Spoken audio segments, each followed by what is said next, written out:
Hello, good evening all. We expect more people to arrive, but this is normal. People are caught up in traffic on evening time. But anyway, welcome to all those who've come, and most of you probably have been here before and are aware of the kind of format that this Architecture and Society series has. But I won't waste much time going into that, except to say that it was started as a discussion group amongst architects originally. But then, that became very kind of closed world, elitist. And we wanted to then open up the architectural profession to their, to whom they're supposed to service, that is society in general. And the India Habitat Center was kind enough to offer us this space, which we could use monthly to run presentations, which we've been doing now, surprisingly enough, for over 4 years, every month. And now, today, we have great pleasure in asking Tarun Sebastian Nanda to tell us about the work that he's been doing in Delhi. Especially, I learned about it by being told about the work he's doing in horse cars. But of course, he's done more than that. And Tarun is an environmental engineer. He's telling me now he was trained originally at the Imperial College in London.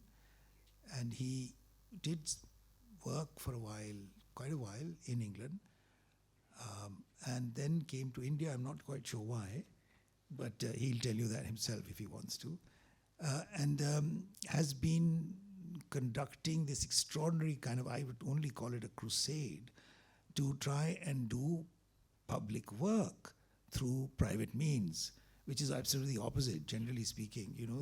This is a reversal of values and of systems for a citizen. But this is something which I believe is very, very important in our time, because unless citizens take action to create to relieve urban stress, we are just not going to be able to cope with the kind of conditions that our cities are sinking into. I say sinking because, cities are not improving.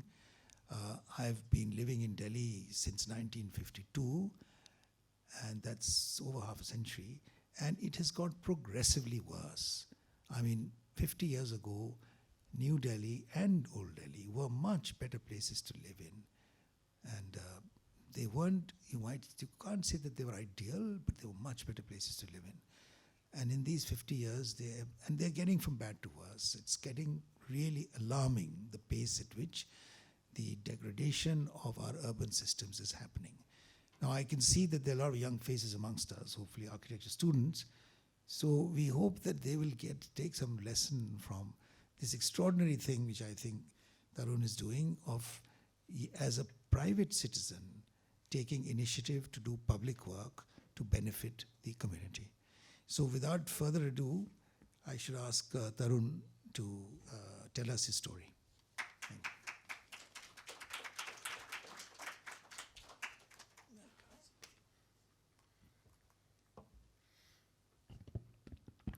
Hello. Okay. Thank you for inviting me to speak today. My name is Tarun. I'm a civil and environmental engineer, and I came to India almost 9 years ago now. The reasons aren't really entirely clear to myself exactly why I came here, but I was working for a long time as an engineer in England, and there it's very developed. There's very intense systems that you have to follow when you're designing. So it gets quite boring after a while. And I'd always visited India as a child, and so I thought I'd come here and see, sort of learn why it is the way it is and what can be done about it. So I'll start with I came here, and then for the first year, I was sort of traveling around, working out what the problems were and what I could do. So I started small with a farmhouse in Delhi, where they have a big problem with the groundwater falling, and everybody still wants a green lawn. So there the need is to recycle the wastewater to a standard that's suitable for irrigation. So this was just a simple constructed wetland. Actually, most of the water came from the servants' quarters because there were about 30 people living there, whereas in the farmhouse itself there was only 3. So the most water to recycle was available at the servants' quarters. But this was a very small project. I suppose I should explain that wetlands can actually purify water without the need for chemicals, without the need for machinery, and there's no electricity involved. And the main point is that there's no real maintenance or operation needed, which is one of the sort of main problems in India when it comes to infrastructure. So even if nobody touches this, it will keep working. So that was the first one. That was a long time ago, 2015. That was years ago now.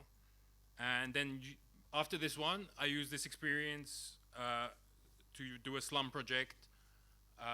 I don't know how many of you have visited a slum, but if you go there, you will find that all their garbage ends up in one part, and it's normally the same part where all their sewage ends up.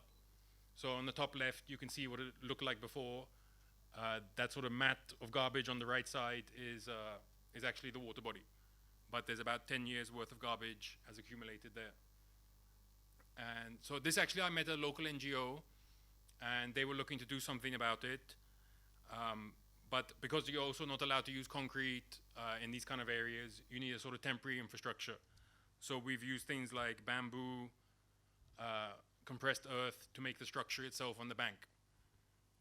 And this was actually the first time a constructed wetland had been used in a water body revival in Delhi. And since then, it's been, the same approach has been used by like Professor Babu in Nila House. NERI have done the same thing at Rajokri. Even the East Delhi Municipal Corporation, they're doing the same thing at Shadra. So it's a very easy way of sort of intercepting a drain, giving some natural treatment before it ends up in the water body. And by the end of the wetland, the water was coming out clean and all smell had been removed. And as you can see, the water body was now suitable for the water hyacinth to come up. And it was also the first time that floating islands, I think. So you can see the floating islands that we were used. They have been used in other parts of India, but it was the first time it was used in Delhi. And because I was also new to India at the time, I didn't realize the sort of abuse that they would have to take in the slums. So we've sort of developed the model as we've gone along to develop a sort of vandal-resistant, indestructible version. But now you see people using these kind of pipes because it's the easiest sort of model to follow. But I believe also in the newspapers today, I think they've been doing something with thermocol up in, with the North Delhi Municipal Corporation. And they've also used thermocol in other parts of India. But I strongly recommend not doing that because thermocol itself pollutes the lake. It gets eaten by the birds, the fishes, and eventually it will all deteriorate. So this was another, after the slum project. So this project was working with a local NGO, but it was funded by WaterAid. Because normally it's very hard to get the government to fund innovation. They just really can't fund innovation. And the problems India faces, there's no real established engineering technique, so, internationally to solve these problems. So whenever they hire an international consultant to come, the international consultant says, stop polluting, and it's just not a realistic situation in India. So we work on the assumption that the water bodies will continue to be polluted, but we try to turn them into sort of ecosystems that can manage and break down these pollutants.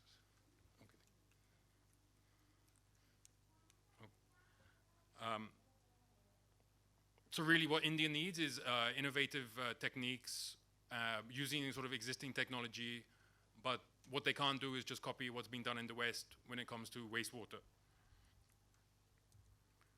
So this was another private project in Nagpur. That's basically the last time I visited it, and I haven't been back since because it's been working fine. The client hasn't asked me to come back, so even I haven't seen it, what it looks like finished. But basically they've had no operation, no maintenance requirements now for almost 4 years. 4 years with no problems at all. And they've even added 1,000 liters a day extra to the system.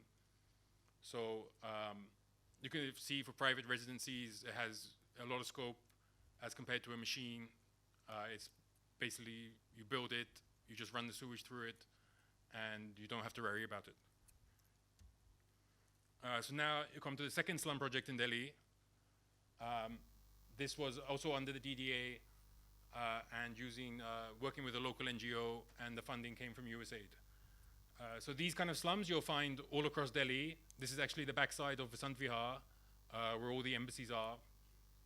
So, I mean, most people don't even know these kind of situations exist.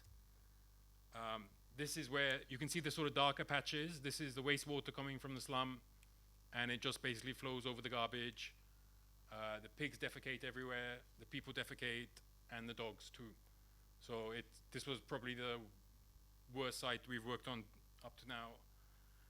And we also had a very limited budget. We were working with basically 6 lakhs to try and treat the whole wastewater from 2 slums, which is why we basically decided to do these online channels.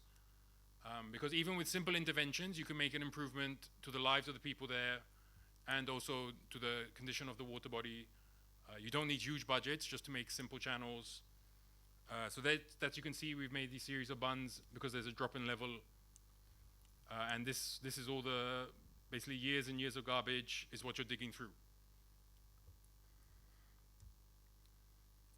And then you just use these different types of filter media. You fill up the channels. And on the right is when it's finally planted.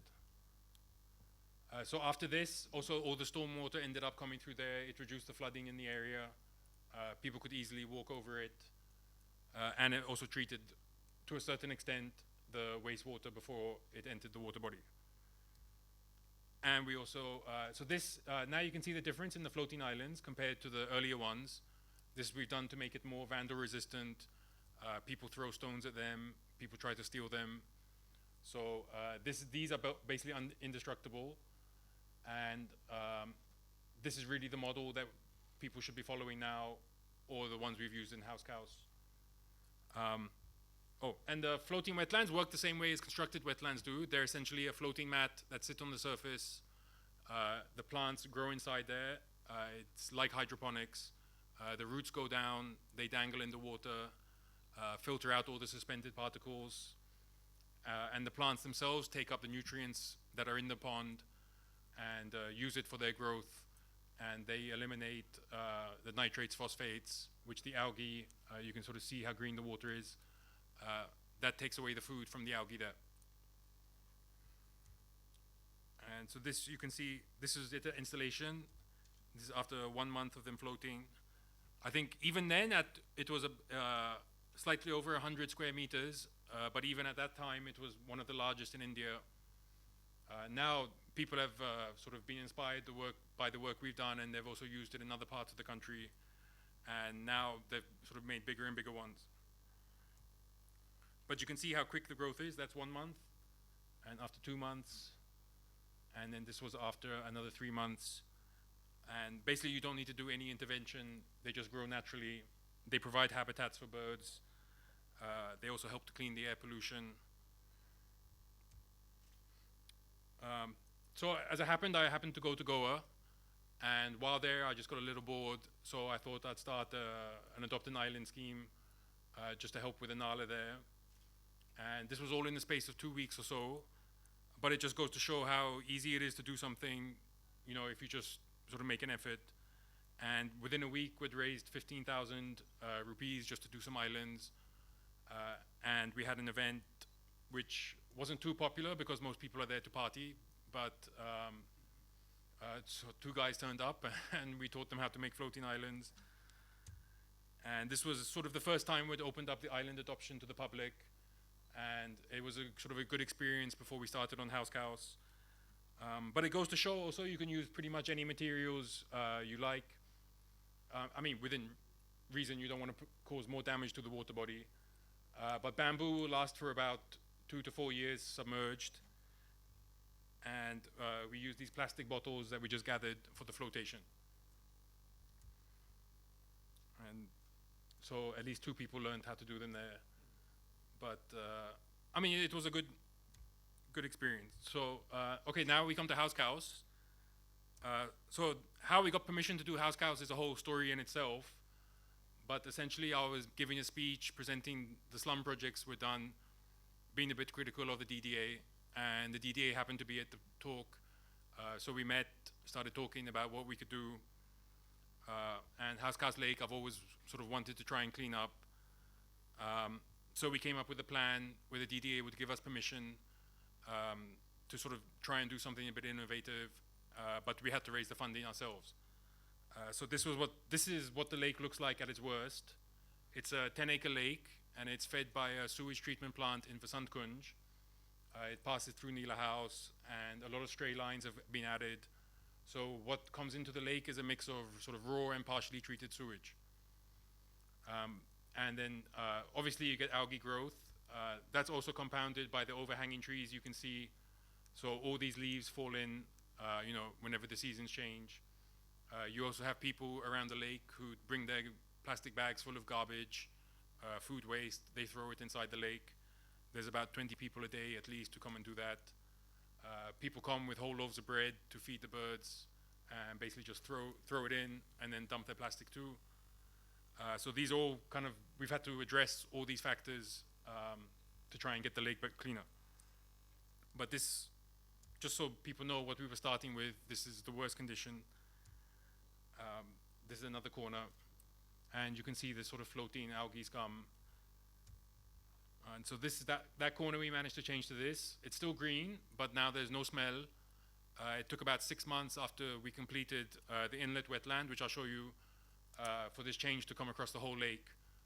Because it is 10 acres, it's a big lake. So anything you do, it takes months for the effects to be seen. I mean, unless you use chemicals, but we were determined to do this all naturally. I mean, with chemicals, you could get the water clean in a couple of hours, but you'll be left with a toxic sludge, and you'd have to do that sort of every month. But we're trying to make a sort of long-term sustainable change that will last. So now it still looks like this. I mean, there's minor pockets because of the rain that washes in all the sort of muck that's on the side. But generally now there's no smell around the lake, and there's no floating scum. And this is another part of the lake. This is what it looks like now. Now I come to sort of the work we've had to do to sort of bring this about. This is where the water comes in. There's a pipe here, and this is essentially just an empty nala. It was full of garbage, and this, because of they made a retaining wall here, whenever the valve was switched off, it would just stagnate, and it'd basically be like having a dirty septic pool right where people are walking. There's a bridge that goes across here, so this used to be terrible. So the first step was to pump all the water out. Then you can see the mess we were left with there. And because this was still the first year, we were working with just public donations. We started a crowdfunder, and we had a lot of volunteers who were willing to help. So this was us cleaning it out. New Delhi Rising, you might have heard of, they're a citizen group. They came on board, they helped us. And also just local children in the park, local residents, and this, without any funding, we managed to get the whole thing cleaned. We recycled all the bricks and things we found at the bottom, and that actually formed the base of the wetland and became part of the filter media that we were using. And this is now what the finished constructed wetland looks like. It takes about a month from having the baby plants to having the plants this size. And now they're taller than I am. They're about 3-4 meters tall, and they've spread, sort of covering the whole thing. So this now filters all the incoming water, and all the floating sludge, all the suspended particles, they get trapped. So at the top, this is the sewage coming in. This doesn't sort of represent the floating sewage. This is taken from underneath. But you can see that all the suspended particles get filtered out. But this wetland's quite unique in that we can also feed it with lake water. And this is the effect it has on the sort of algae concentration. We've built a second wetland, which is specifically designed to filter the lake water.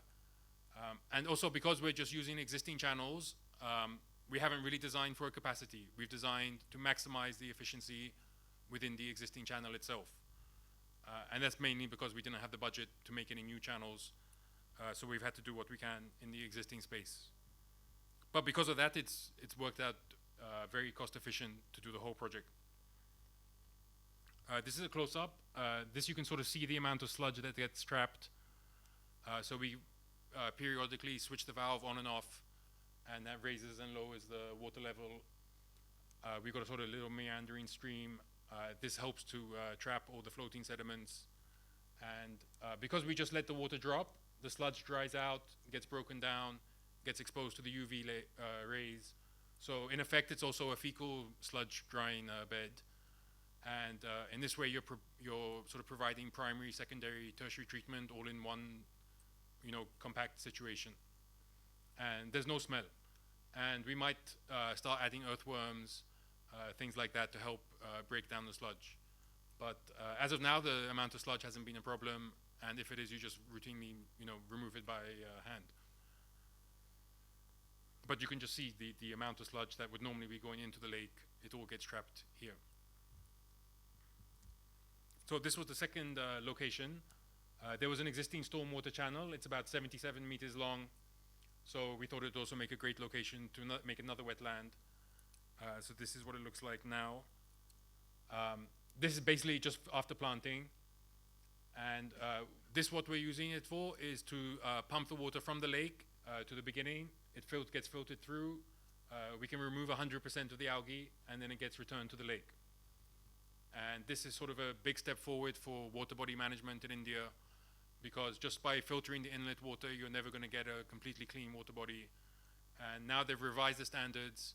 So now they're saying that water bodies have to be almost kept as clean as an aquarium. They should have no algae. The phosphates have to be a tiny amount, which is, by current technology, it's completely unfeasible to reach those standards.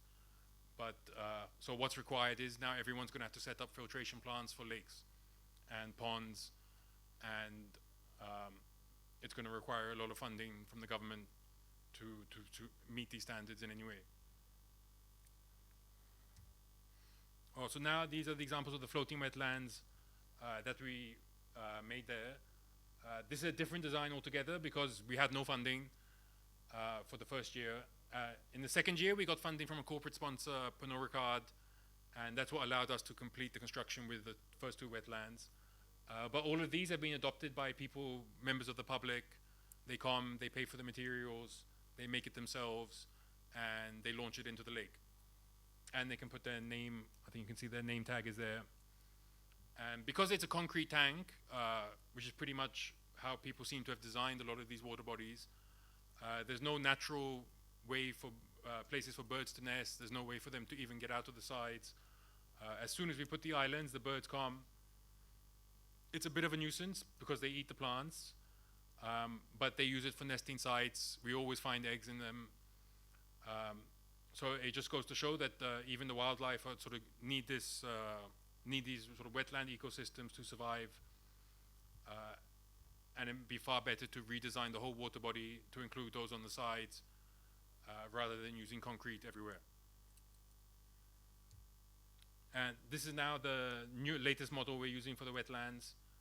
They're completely indestructible. We had someone with a LATICOM, and he tried to break it, he couldn't. So this is what we're using these days. Oh, and this was another, this is the first sort of floating solar aerator in Delhi. These blue barrels had been floating around the lake for years. So we thought we'd clear them out and repurpose them. We added some bamboo, made a very simple structural support, and added an air pump. And basically this air pump now works without the need for any electricity. We can move it around the lake to where it's needed. And for basically less price than each of the aerators that the DDA has built, we've managed to make these that don't require any electricity. And we can sort of make 4 or 5 of these, dot them all around the lake. And in that way add oxygen to the water, which helps to also break down the pollutants. So then to tackle the public, because the public are one of the biggest nuisance. We started off just trying to tell people. Well, what we found was that people would just abuse us, they'd ignore us, they'd carry on doing what they wanted. So each time we faced a situation like this, we stepped up our attack basically. Now we have a lathi, we have pepper spray, we have a taser. And what made the biggest difference was having a GoPro camera. So now whenever we approach anyone, they know they're being filmed. We're essentially like a mobile CCTV unit. And that helped a lot. And after that, basically no one kept abusing us. And once they know they're getting caught on camera, they behave a lot better. But we've had to involve the police a few times. We've had glass bottles thrown at us. We've been hit with plastic bottles. And people just don't want to listen. People want to argue. Then anytime you do anything wrong in Delhi, 10 people will come and sort of defend the bad people. No one stands with you if you sort of tell them off. So, no, no. I mean, the camera is always fixed on my backpack strap. But we had a couple of blue drums stolen. And now our site, because now we're there every day, everybody knows us. And they've seen that we actually do the work ourselves. We're sort of hands-on. They sort of respect us more than the officials who come because we're actually in the thick of things. But the site is bordered on 3 sides by slums, which is also a huge problem because you get drunks, you get junkies. So social control around the water body is still a huge part of the problem. And even though we finished all the construction, I mean, it's almost physically impossible for us to keep an eye on the lake 24/7. So we're trying to sort of introduce fines, CCTV, and basically through strict enforcement, we're trying to change people's behavior. Because awareness campaigns, I don't feel ever really work. They might take you 6 months to do, and the people who don't want to listen, they're still not going to listen. So really what's needed is strict enforcement of the rules. Now I think it's the... So to monitor it, because that's another problem, because the NGT is also monitoring the work we're doing. And I mean, we have an idea of what the standard operating procedures are for taking water samples, which don't seem to tally with what the Delhi Jail Board or NERI or the NGT, even how they collect water samples. Because you can see just in, these are the 4 locations we collect water samples, how in 4 different locations the water quality, varies considerably. Whereas when the NGT comes and takes a sample, they come just to the side here, which is basically where all the organic matter gets blown to anyway, and they take a sample from there. So it's obviously going to be worse, and it's not representative of the whole lake. So we're also trying to change now the way the NGT is taking samples and how they're monitoring our work, because their results vary quite different. What we found is the results they've taken are not really the equivalent of what we've taken. So that's another problem in India, is that even the authorities don't really have the engineering knowledge to monitor or to, I mean, they don't really even understand what we're doing. So that's another challenge. But you can see it's gradually getting better. This was taken, I think, a month after we'd finished the first wetland, and this was taken just before the monsoons. So it's gradually getting better and better.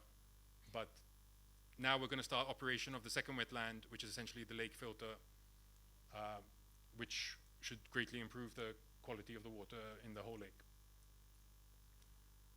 I think that sort of covers everything we've been doing.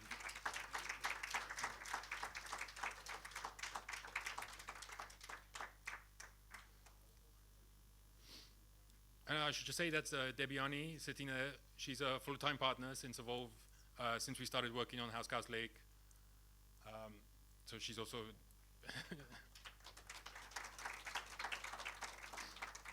she used to work in an NGO doing sort of research papers, that kind of thing. And I was also a consultant for that NGO.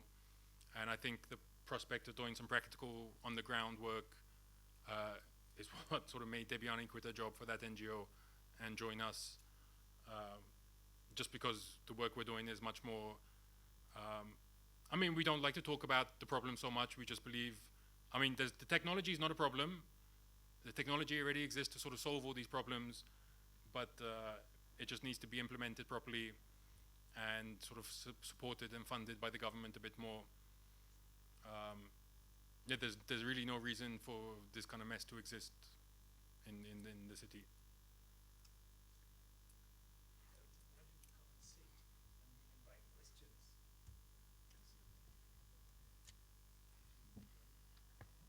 Thank you very much. Can you turn that thing off?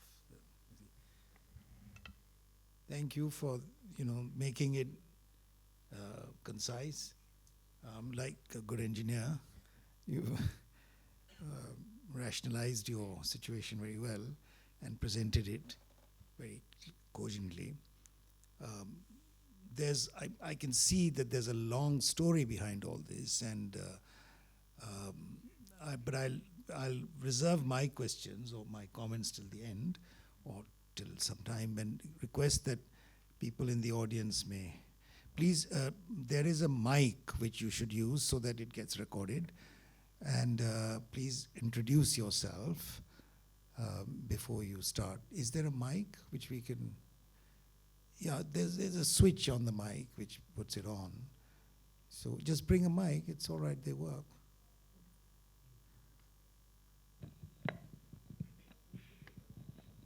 My name's Yogesh.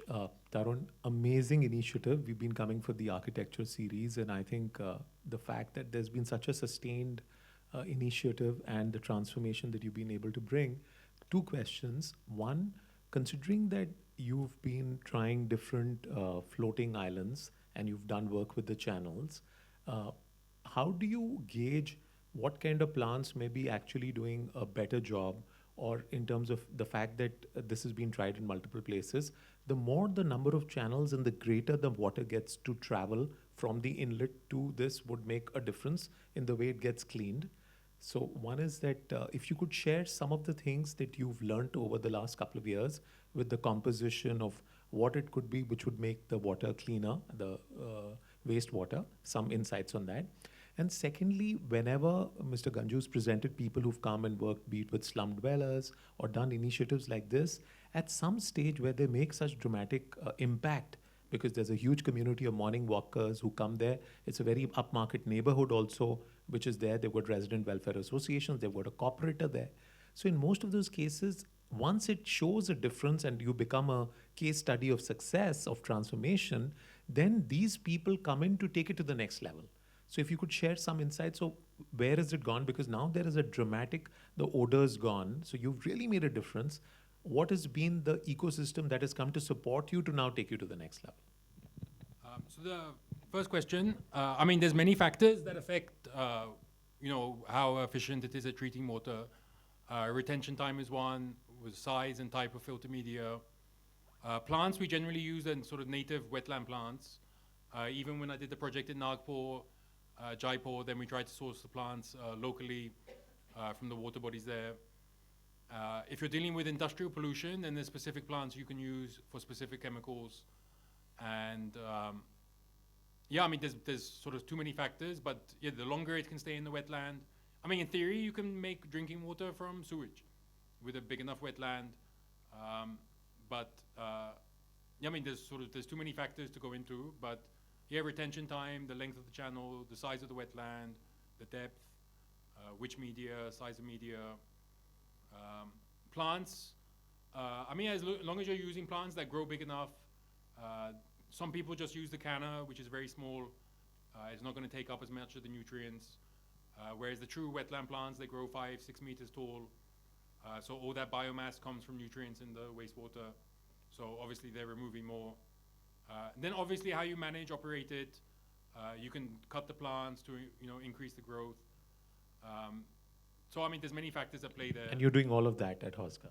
Yeah, and also we're experimenting with different things. The DDA has been kind enough and patient enough to allow us this sort of time. Because that sort of brings us to the second point about the residents. Because when we first started, they were creating a lot of fuss. And they were making complaints every day. I mean, the DDA understood that it obviously takes time to build something, raise the funding. But the residents, they would basically just on our back every day. So initially, we didn't deal too much with them. Then once we started getting rid of the smell, they became a bit more supportive.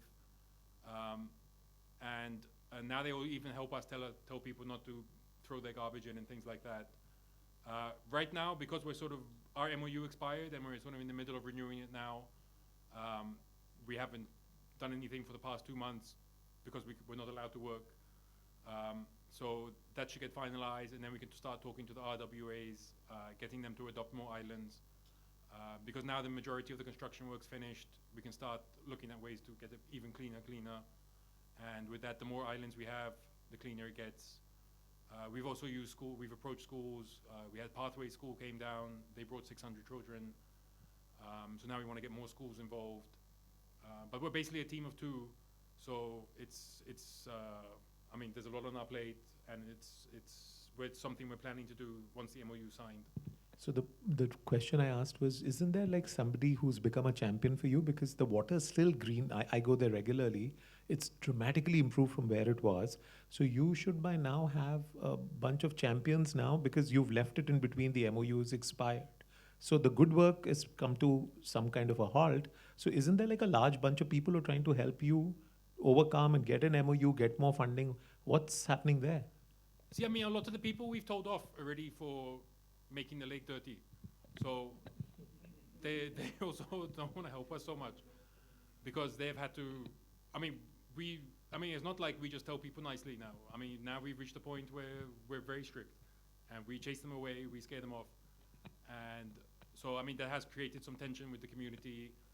But I think it will get better. We'll also try and focus more on it now. So far, I mean, to get the MOU renewed also takes a lot of time. And but hopefully that's happening soon, this week, hopefully. Then I mean, the wetlands now are full of garbage. I mean, we leave it for 2 months. I mean, even when we're working, every day somebody throws in a plastic bottle. People throw in bags full of garbage. So it's a constant struggle for us. I mean, we can't keep it clean every day. You know, if people are going to throw their garbage in. Just the 2 of you. Just the 2 of us. And I mean, now, because with the corporate funding, we've got labor also. But we basically got 1 labor to help us. So, I mean, we also don't know how to handle the residents because we want them to stop. And we're very, more aggressive about it than maybe other people. Because every time we see it, it's our hard work that they're sort of doing bad. We even had somebody from the Pollution Control Board. I mean, he was retired. He also created a big fuss saying, you got to stop. So, I mean, the richer they are, the more trouble they tend to cause. And the more entitled they feel. So, I mean, the less poor people, if you tell them no, then they immediately stop. They don't sit there and argue with you for 15 minutes. No, I've been doing this for years. I want to keep doing it. So, yeah, it's community. We're going to start focusing on that a bit more now. But our plans don't, depend on the community. Like our plans, we assume the community is going to pollute, so we've got to come up with ways to stop it. Hi, I'm Nilanjan, and I wanted to say, first of all, very nice project. It's very nice to see what you've done. Secondly, I wanted to ask, I saw a similar project in Bangalore many years ago where they were planting water hyacinths in large numbers to purify the lakes. But this was way back in '92 before Bangalore became the mess that it is now. And so I was wondering if similar things can be done here also. So maybe you know this in the Vasant Vihar slum project, Right. There the water hyacinth came up naturally. Okay. And it could be used as a way to keep the water clean, but then you need a system to continually remove it, to harvest it. Okay. So seeing the good work that you've done, as he asked, isn't the government actively encouraging you now to do more? So I mean, actually, we've been quite critical of the government, Okay. especially the Delhi Jail Board. Naturally, yeah. The DDA, we're hoping, will now support us, especially for House Cows Lake. But now there's a lot of things happening with water bodies. There's huge budgets at stake in Delhi. There's like 40 CRs for 1 lake project, 15 CR. So, I mean, it's not realistic for us to even try. No, are they just going to push you aside as a private effort? Aren't they going to rope you in? No, they basically copy what we've done, Oh, and they increased the budget by 3 times. Even the floating islands you've seen, like we charge people 5,000 for them, and in the papers they're charging 15,000. So I mean, there's huge amounts of money at stake. We're happy working the way we're working. We might try to, get some of the bids, but it's not something that we really have high hopes for the government. They would do what they would do, and we'll see what they do, and we'll do what we do. Okay. And lastly, where did the Sebastian in your name come from? So actually, I'm half Indian, half Dutch. So my mother wanted there should be some Dutch name, so that's what happened in the middle.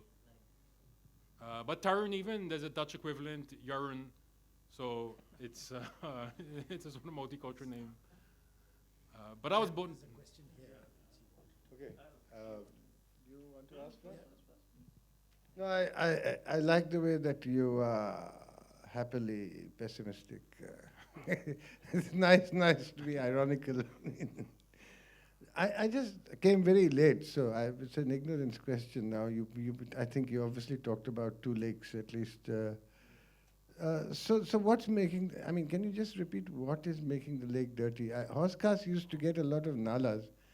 Even there was a thing from Vasant Vihar and from JNU which used to come into horse cars, which are basically being used with the malls as some kind of place where they put their sewage.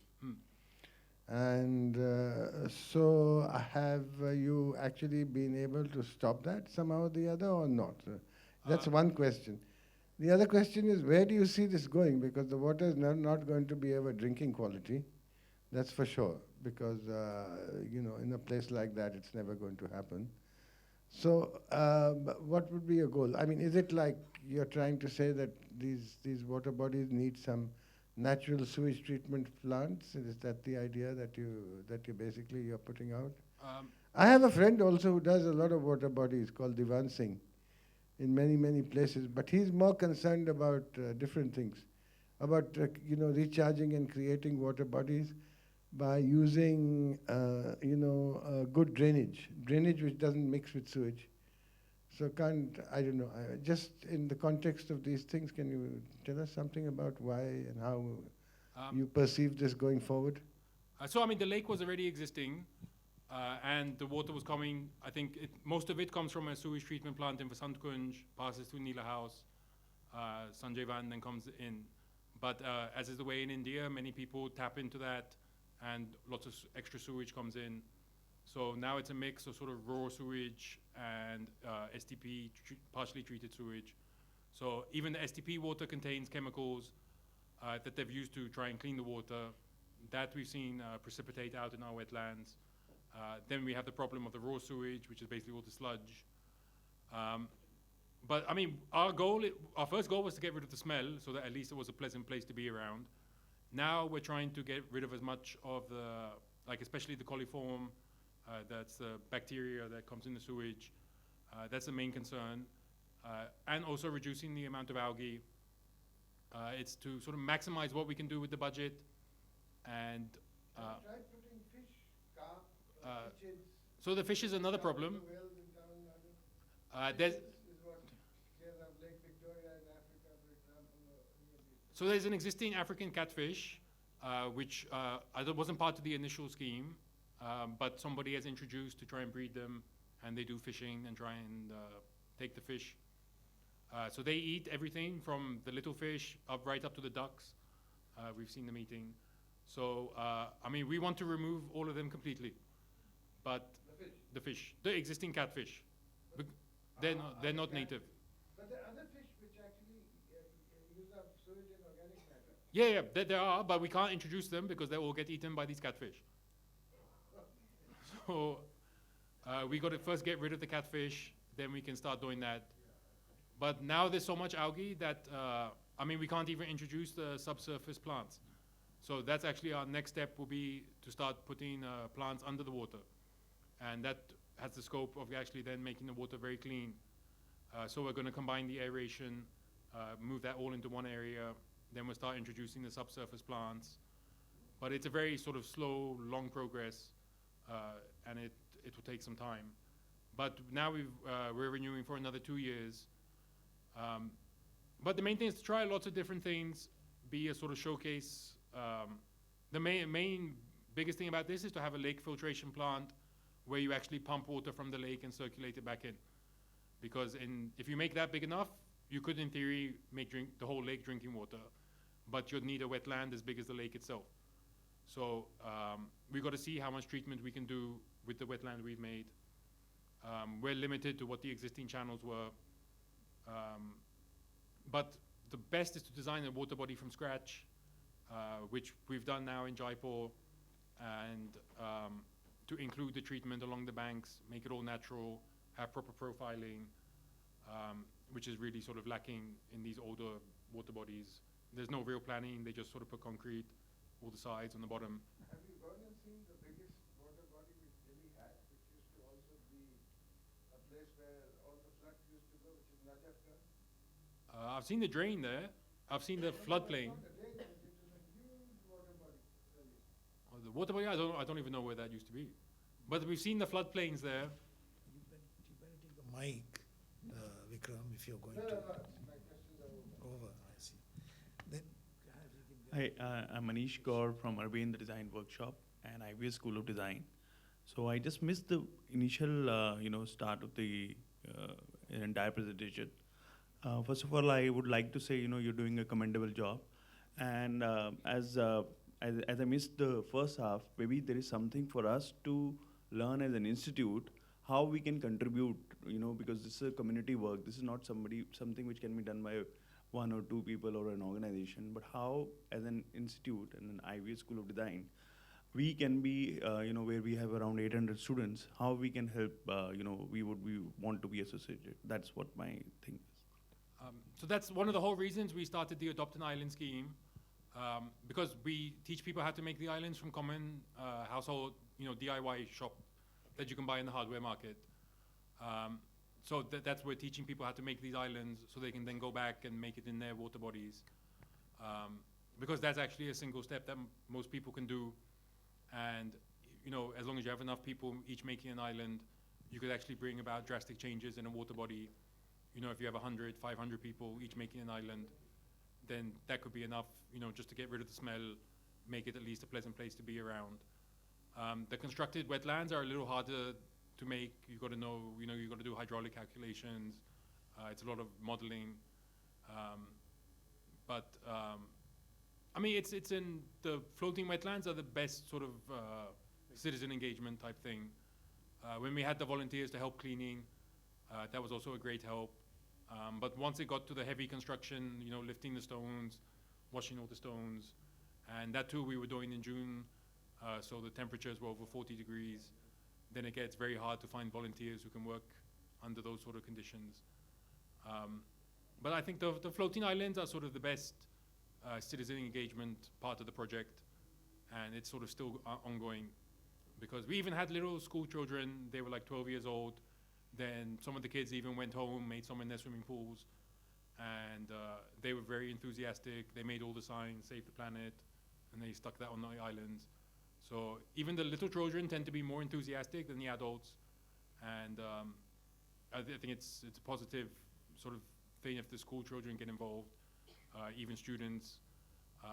Because when I went to college, it's not something we even learned about. In England also the natural treatment the climate isn't right, whereas here the natural treatment is much more suited. So it's a sort of emerging field, this sort of thing.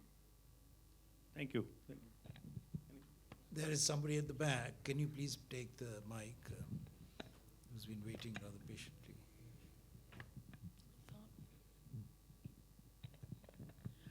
Thank you for a wonderful presentation. But what I wanted to find out from you was that wasn't Intac involved in cleaning this lake, Oscars Lake? I mean, somebody in Intac, high up over there told me himself actually, number one. I want to ask you that. And also, DDA, I mean, if you had to get the funds yourself to clean this lake, it was a job of DDA actually to help you, to give you the money to do it, and also to monitor if there's any kind of encroachment or people throwing garbage and things in the lake. That was the job of DDA actually, I mean, I don't know why you had to do this yourself and why DDA didn't fund you, number one. And secondly, you must be having a website with the name of Evolve. Okay. Okay. So actually, we only have. Okay, fine. Thanks. Okay, just quickly about the website is we've registered a website address, but it just sort of directs you to the Facebook page. But that's something we're planning to have a website soon. So Intac had nothing to do with the cleanup at all. They stopped working in 2006, and since then the place has been a stinking mess. Their plan involved Nila House, Sanjay Van. It was supposed to clean all the water before it arrived, but it didn't work. So even Intac I met before doing this. I explained to them what we were going to do, but they've had nothing to do with this at all. And the DDA also has not funded. It's all being sort of citizens. But the DDA have been very patient and were kind enough to allow us, because I mean, essentially we're just individuals, and it is one of the most high-profile lakes in the city. So I don't actually know how we managed to get the permission in the end. But I mean, the DDA have granted us the permission. And I mean, they do, it is not like they don't assist us. The people do assist us. But they work within a bureaucracy. They have systems to follow. They can't just say, okay, we'll give you this funding. And any funding they do give has to go for tender. So sometimes it's easier just for us, if we're working around the lake anyway, just to take action. And the guards around the lake, we've also sort of roped in to help us. And they're provided by the DDA. But now we're telling the DDA, if we want it cleaner, you please give us some funding. And somebody has to be responsible for cleaning the leaves and all the organic matter that collects on the surface, because that tends to rot, and then that causes a bit of an odor. And that has to be manually cleared, you know, almost on a daily basis. And that's something we don't have the budget for at all. So that part of the lake is being taken care of by the DDA. But I mean, within the DDA, there's officials who help and there's officials who don't. But I mean, as a whole, we're very happy that we were allowed to work on the lake in the first place. And yeah, they haven't thrown us off yet. So, and they're hopefully renewing the MOU. So it's Cronies DDAs. I mean, compared to how the Delhi Jail Board is, they're much more open to this kind of thing, open to the citizen engagement, because they also get complaints about the condition of the lake. So they've had to bear with that while we've worked.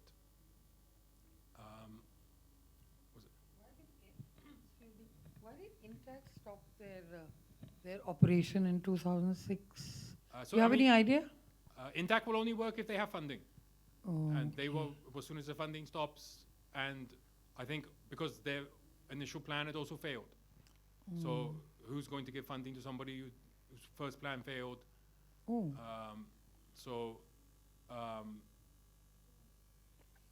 Because I think they also, maybe this Najavgarh Najavgarh drain, I think they're making a constructed wetland there intact. Or maybe they've already made one, I'm not sure. But I think they are doing that, perhaps. Do you have any idea? But anyway, that's beside the point. But this water, this sewage and treated sewage and untreated sewage was coming via which, did you say? The lake which is in Vasant Kunj? Yeah, you know Nila House? Yes. So it all comes from there. But then also stray lines come in. Okay. You know, if somebody builds a house, they just build a pipe into the nala, then it all ends up in the lake. So, I mean, there's water from there, and there's water also along the route as it comes in. So the lake in Vasant Kunj, that has got a lot of sewage in it? Yeah, I believe that's all sewage fed. That's the situation actually of most water bodies in the city and in many of the cities around the country. It is actually an incredible kind of lapse of public action. Obviously, the first agency which is responsible for public work is the government. And there is a complete failing across the country in terms of treating sewage. There's a huge Swachh Bharat mission also going on, but it's not to do with treating sewage. It's simply to do with other things around that, open defecation and building toilets and various other things, but treating sewage is a slightly more difficult thing because sewage is the most toxic water that you have available. I don't know whether there's industry will probably create more toxic wastes. But sewage in normal ways, in an urban situation, in a domestic urban situation, sewage is really a huge problem. And this is just not being looked at by any official agency. The Delhi Jal Board is supposed to do that. And I think the reason, it's very interesting that, you are working almost like a, what's the word? Crusader? No, not vigilante. The word I'm looking for is like a subversive. You're working against the system. The system is all set up to disregard all these problems. And citizens are blindly accepting this. You see, one of the biggest problems is the acceptance by the citizenry of this kind of lapse by public authorities. As long as we go on accepting it, and I think from Tarun's presentation, I can understand why he's just the two of them, because this is what, he's been trained in England. In England, it's called bloody mindedness. That's what he's demonstrating. The will to do something in spite of all odds. So here is a case of but I think what is on your side is the excellent scientific background that you have. You have been trained as an environmental engineer in one of the very best places that you could have been trained for. And although that was some time ago, and you've actually been practicing this thing, applying the science that you have. I think this is what distinguishes his work from many of the other works that are going on. There is a proper scientific basis to what he's doing. And he's trying it out. He's trying the experimental method. He's not actually doing, as far as I can make out, a thing according to a manual. Most public agencies work according to manuals. They work according to procedures which are written down and enshrined in texts which are generally half a century old, if not 2 centuries old, So this is a huge problem of perception. And here you have somebody, I'm still not got the right word, it's not subversive. You're almost like, it's Robin Hood kind of stuff, against all odds of social odds and everything. And like Robin Hood, I understand, was also helped by poor people and all the rest of it. So your only community who seems to take note of your work. I went with him to look at Hanskas Lake, and all the poor people around, the chowkidars and the cleaners and all, they're very friendly with them and rather upset that they don't come by so often now. But yes, the rich will never, you see, we take it for granted that our sewage will be taken away by some underground invisible system, as it always is done. But it's not happening. It is not happening in the whole country. This is one of the most, it's a problem which is completely below the surface. And therefore, I'm very glad that Tarun could take the time. Anyway, there are more questions, I'm sure. Yeah. And I'll keep quiet. Just an extension to what you were saying. I think it's no short of a crusade or a movement, what he's doing. And I'm curious about where this is going, because there are so many uncertainties regarding your MOUs and funding and et cetera. So what are your plans for sustaining this movement? We're sure that the MOU will be renewed. And we're always willing to fight to get the MOU renewed. We don't just wait and let it happen. So this Hanskas Lake is sort of our main focus right now. Obviously, our ultimate goal is to clean the Yamuna, Ganga, these kind of things. And we're not really worried because the government keeps saying they're going to clean it all. Every year, nothing happens. So we're sort of free to take our time and sort of build a base, do more of these type of projects, expand to sort of rural areas where the authorities are sort of less like it is in Delhi. We don't actually make sort of that many plans. What comes, and we're sort of open to what comes our way. You can't really make any plans because you never know what's going to happen. So I would just keep going, keep going. Now we've actually got an NGO we've registered. Now we're thinking of doing something about the stalkers that are in Delhi, starting a campaign, Stalk the Stalkers. Because, I mean, so far, the most things, this was also one of the reasons I came to India from England, was that everybody was talking about climate change, environment, and coming up with these brilliant inventions that were going to save the world, you know, and without having any on-the-ground experience in India, Africa. So I thought, you know, you're not going to change anything sitting in an office in England. So we believe in hands-on action, confronting problems. So that's what we might do next, is doing something against these stalkers, these guys who harass girls in their cars, just by filming them, getting it in their faces. I mean, everybody told us we'd get shot and stabbed for telling people off around the lake, but it doesn't happen. So I think a lot of it is based on fear, that people are scared of what will happen in Delhi. You'll get shot, you know, you'll get stabbed. But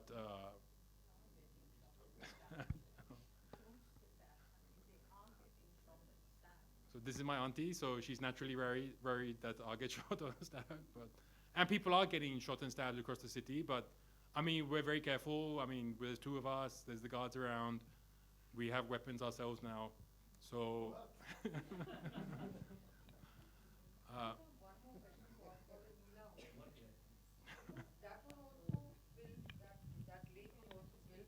By a court order, actually, you know.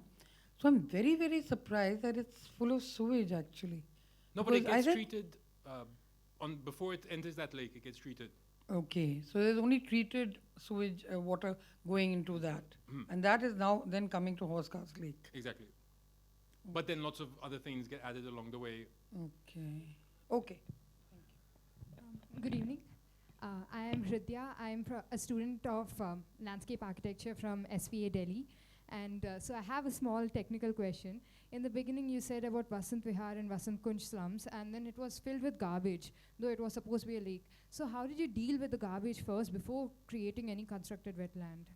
So that, depending on the situation, sometimes we had to use a JCB. Some of it had to be removed just manually. It's a very long, dirty, drawn-out process. It's normally 10 years worth of garbage compacted underground. It's even harder when it's in the water body. That in the first one, we even had people had to go in and take it.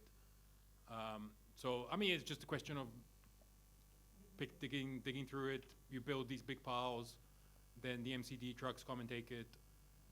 So then you've also got to wait for them to come, and they normally want some money. So it's a question of, it's like a month or two to basically clean it all out. So since the water body has been restored in that area, the dumping has been reduced? Or I does mean, it still continue inside? the Vasant Vihar one, that was like very long time ago now. Then that slum got moved, came back. Then there was also some tension between that NGO and those people. I think they came and set fire to it one day. The bamboo survived and it's still standing. Then the second one, they were supposed to set up waste collection. Then the floating island survived, and I'm not sure exactly what happened to the wetlands. Because, I mean, when you're working with a local NGO, they tend to want to do everything themselves, including the construction, the management, and they pay you as little as they can, so, and then ask you to do as much as you can. So there's always a conflict there. So, which is why Housecast Lake we were determined to do just by ourselves. So that way we take responsibility for everything. And that's why we also have our own NGO now, because I can't imagine ever working with another NGO again, at least in terms of letting them do the construction. So from now on, we do the design and construction of everything ourselves, and including the operation management. And it's the only way to sort of make it a success. Thank you very much and all the best. Yeah, I have two questions for you. Yeah, you're right. How did you treat the chemical substance present in the black water? And second one is, can we use this technique for floating water also? I mean, rivers or anything. So the black water in Housecast, you mean? Yes. So there, I mean, it's mostly sewage, and because we were using the existing channel, we basically we were trying to maximize the performance. Yes, as the water is getting collected from residential areas, so it may contain detergent, soaps, and all, so which are ultimately chemicals. But soap, I mean, is a relatively easy chemical to remove. I mean, it's basically a fertilizer anyway for the plants. In that respect, liquid soap is much better. So if you want to use something at home, No, have you done any? I mean, have you worked on it? Sort of. Did you try to treat it? Yes, the whole wetland is a treatment system. It's like a sewage treatment system, but Okay, it's it will all also natural. treat the chemical substances. Chemical substances. You can basically remove many of the chemicals that are found in industrial pollutants with the wetland if you use the right specific plants. Okay. But just for sewage, it's just a standard wetland. It removes everything.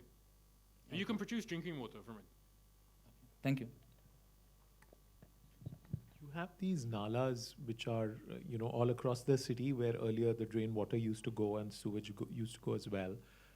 Have you put some thought to it? Have you gone and seen any of them where something similar could be done to revive and clean the sewage and the wastewater? So essentially, it was a nala, that channel. So we would like to do something like that in another location. The nalas generally come under the Telly jail board, so it's not something that's going to be very likely, I think, for us to do.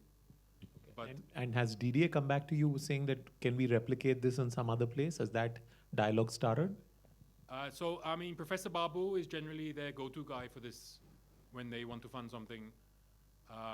He's also associated with IIT or DTU, which is how the government authorities tend to work. They tend to partner with NERI, IIT, which is a big difference to England, because in England, academics are given, I mean, it's great that they teach people, but in the professional world, academics would not be involved unless it's some great research project that's happening. But they would never be involved in sort of practical construction or design of systems in the same way that academic institutions are involved here. I mean, generally anyone with a PhD in England is committing professional suicide. If you're an engineer, if you have a PhD, you're not considered, you can't work as an engineer. So that's a big difference between here and there.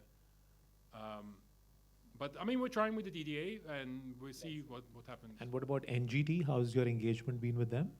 So they didn't even contact us. They just visited the lake, took their samples. But because we know everyone around the lake, everybody tells us exactly what's happening. So we found out on the same day. So now I've got to send them an email saying, this is what we're doing. Because they also, I mean, they can't understand what we're doing just from looking at it. So we have to explain it to them. But well, I'll see after we meet them how they are. I mean, I'll explain to them all the work we've done, and they should hopefully support it. I think generally the NGT is a good organization. But yeah, they've set some impossible standards now for water bodies. I mean, they weren't even meeting, no water body was meeting the old standards, so I don't know how they expect the new standards to have anybody to meet it. So, I mean. Is there any community which has been the biggest supporter of this in and around the Hoskas village, who've come to you saying, we really like what you're doing for us? Has that happened?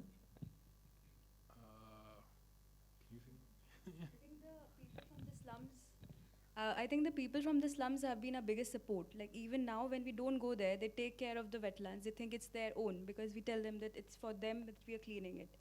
So now for 2 months we have not been working, but we get news every day whenever we go down that, Didi, this has happened, we have done this, we have taken care of this, the islands have come this side. So it's like, they have been the biggest people support for us, and the guards, including the DDA guards.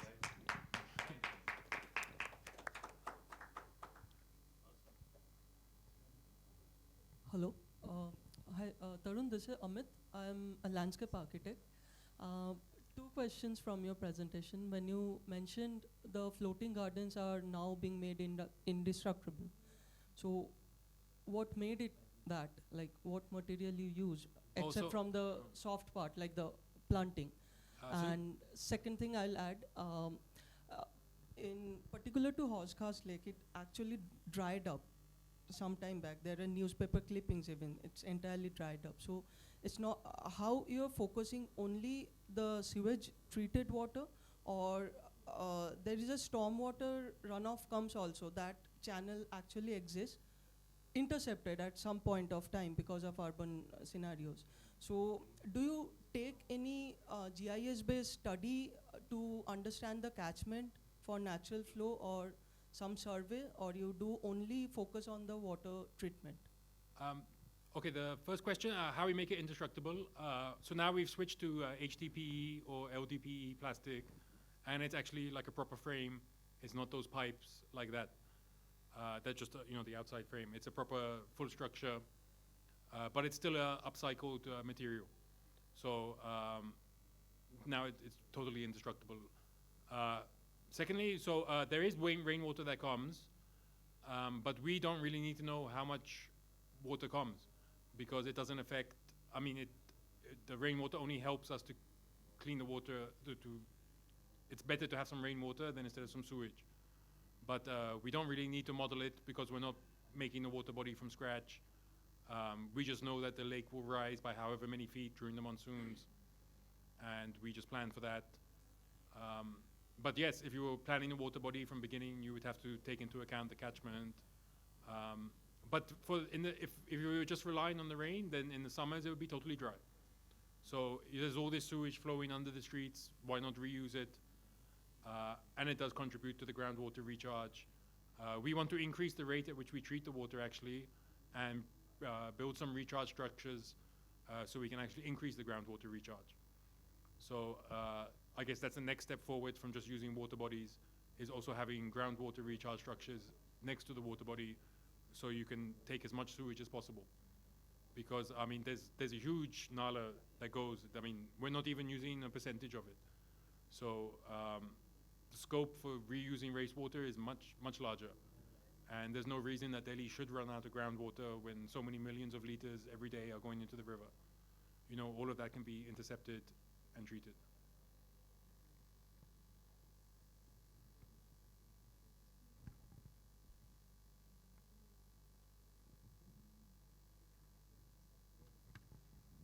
Are there any more questions immediately?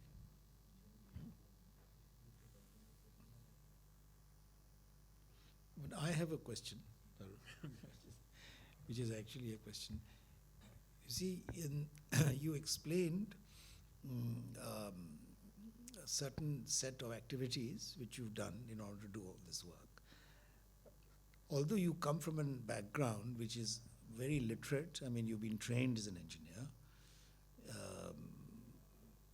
but what you're doing, from what you describe, it seems to me, is that you're not actually taking a lot of planned action. You're doing much more spontaneous action. I'm making a distinction here between what you might say a planned operation, in which the person over there mentioned about GIS studies and things like that, because he comes from the Department of Landscape Architecture, where they generally make only plans. They never do any work. They're not allowed to do any work. They only make plans. And so there is, what I want to bring out into the open is a method of working and thinking which is rather different from what is expected of a technical expert.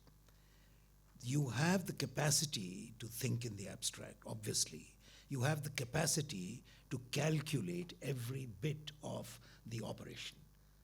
But what you're encountering in real life is a necessity for spontaneous action, for responding to the situation as it arises, for very carefully following the context of what you're doing, rather than making an abstract plan which can then be defined and be complete.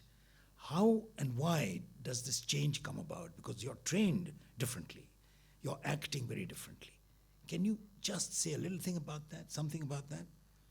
So for private projects, then everything is planned, and we do the drawings, calculations.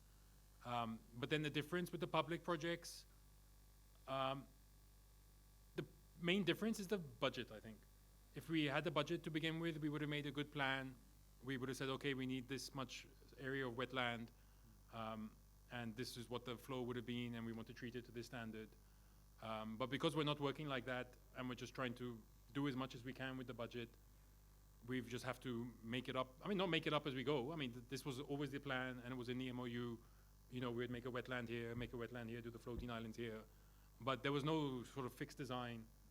And that's why this design sort of evolved very naturally. We looked what was happening, what was working with trapping the sediments. Because it's never been done before. You know, this is not how you would design a sewage treatment system. So in a way, we've sort of made it like a natural stream. We've made a series of bunds where it goes over. Even our labor now is even, I mean, he's just not just a labor, he's a laborer. And he just started making changes. He started putting the bunds because it's something you can understand instinctively. So I mean, that was great when we saw him doing things like that. So it's evolved very organically. We still make improvements. We try and get more bricks added in. We try to raise the height a bit, spread it into the lake. But if we were doing a water body from scratch, then we would do all this planning. We would have the designs there. So I think, I mean, having a low budget is a great incentive for innovation. I mean, you have to be innovative to maximize the budget of what you can do. Because we've only had like less than 20 lakhs for this Housecast Lake. And just to put it in perspective, you know, Neary spent 1.5 CR on Rajokri, which is a tiny water body. So ideally, we would have liked, you know, 80 lakhs would have been a good start. But I mean, we're doing what we can with the budget we can. When some more funding comes, then we do some more things. If I may just point out to you that the reason why I emphasize spontaneous action as opposed to planned action was because people who live in slums actually rely on spontaneous action.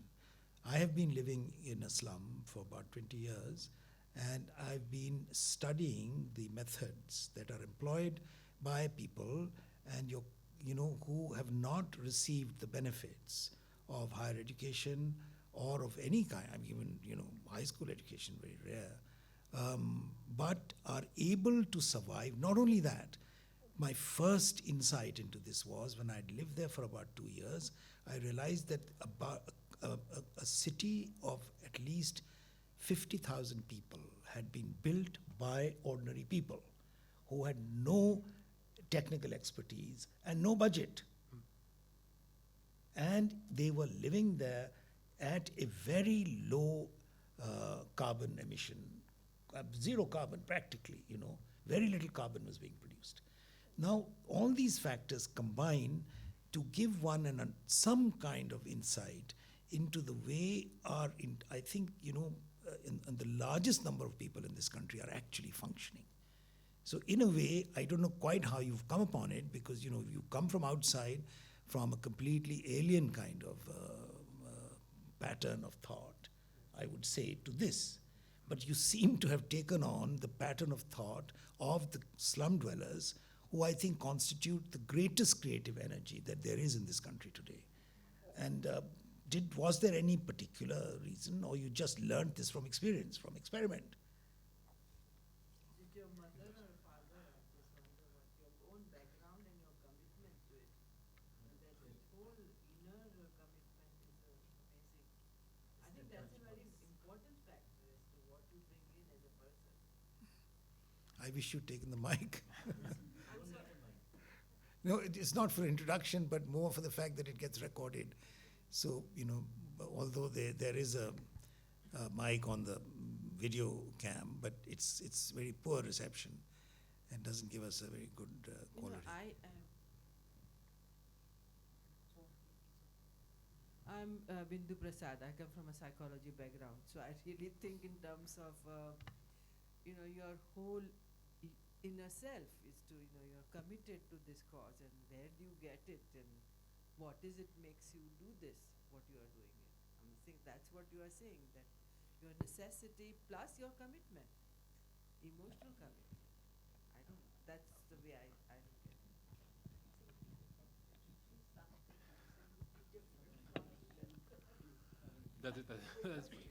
I know. Sitting in offices and doing abstract, I think that's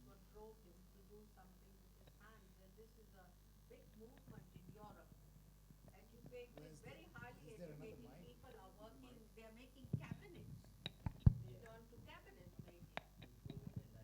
Yes, they want to work with their hands, and it goes back to Gandhiji. That's exactly what Gandhi said. Isn't that what he said? That is the creative thing. And when you spoke about the slums, I wanted to tell you that my grandfather, my Nanaji, and all the people before him, when the houses they built in West Punjab, they were all their own innovation. And what beautiful houses.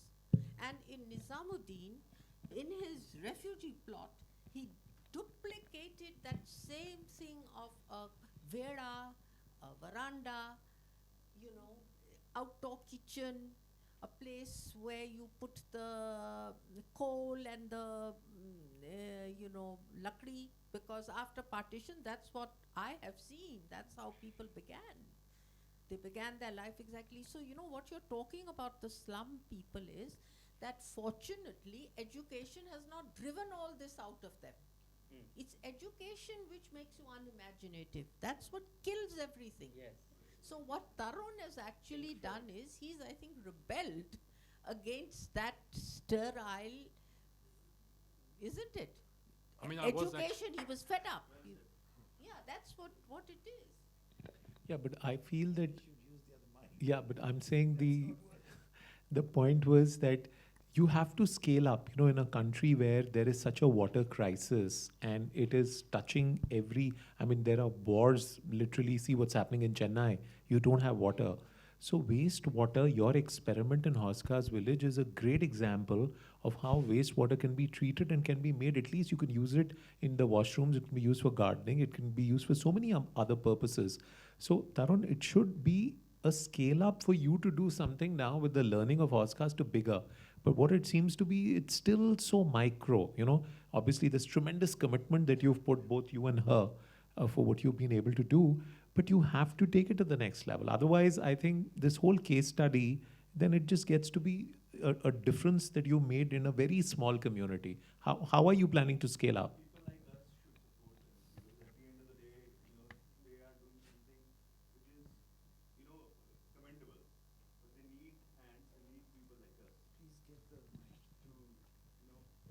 But I think in Chennai there are people who are doing this also. Bangalore people are using the same techniques. And from our experience of trying to go into these other areas is we'll never get a contract with the government. We'd have to do it again, get permission, sources funding from somewhere else. So it's not really in our interest to even in Delhi, there's, But you haven't even gone and met your cooperator to say, look, guys, see, this is what we've done, right? I mean, you have to now, instead of spending time, now that you had 2 months, this is the time to start engaging with the government setup to say, guys, I mean, you need to take it more to be you should be on NDTV next, or you should be on India Today or Aaj Tak. And I mean, we'll organize it for you. But the point I'm trying to make is you have to scale up. I mean, see, there's already, the big projects are already done by government institutions, NEERI, IIT. And IIT also incubate their own students' businesses. So in terms of what we'll be up against to try and scale up, it's better for us to do something else. We're never going to be able to scale up and do these big projects because of the way the government works. So until the government changes the way it works, there's no point us even trying. And mostly what happens is when you go to the government is they ask for a proposal. So instead of even funding an investigation into the site, they get other people to do all that work, and they rely on businesses to present them solutions, and they go with the one that will cost the most and give them the most money. So we have to see. I mean, we are meeting other people within the government, but it's an institutional problem that we can't really change, and it would just be a waste of our time to sort of try and do that. But whereas corporate funding is a much more viable way for us to go about doing more projects, because the corporate funders care much more about deliverables, the quality of the work you do, whereas government, it's all about the budget and how much money is going to be exchanged and all this. Whereas corporate sponsors, it's much more quality of work, timelines, how quickly you do it, and so I mean that's what we're focusing on is corporates, international corporates too, and because I mean for us that's a much more easier way to get funding than government.